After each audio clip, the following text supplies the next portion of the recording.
অবশেষে আড়ালে লুকিয়ে থাকা কুসুমের সামনেই আয়ুষ্মান গাঙ্গুলিকে বিয়ে করার প্রস্তাব দিল শ্রীতমা। তারপর আয়ুষ্মান গাঙ্গুলিও কুসুমকে জ্বালানোর জন্য উস্কে দিয়ে সেও বলতে থাকে, আমিও তোমাকে বিয়ে করতে চাই শ্রীতমা। তো বন্ধুরা, এই নিয়ে বিস্তারিত জানতে হলে এখনই আমাদের এই চ্যানেলটা সাবস্ক্রাইব করে ভিডিওতে লাইক দিয়ে পুরো ভিডিওটি দেখতে থাকো।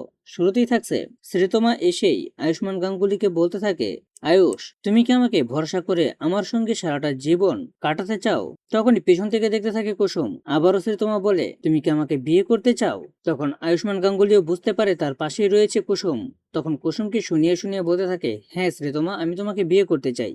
এটা বলার একটাই কারণ, যাতে করে কুসুম সরকার জেলাসি ফিল করে কুসুম নিজেই আয়ুষ্মান গাঙ্গুলিকে শ্রীতমার সামনে বলে দেয়, আমি ওনার ওয়াইফ, আমাদের দুজনের বিয়ে হয়ে গিয়েছে। তারপর কুসুম নিজে গিয়ে দেবীমাকে ইন্দ্রাণী গাঙ্গুলিকে সবটা বলে দিবে। তো বন্ধুরা, আয়ুষের এই প্ল্যান কি কাজে দেবে?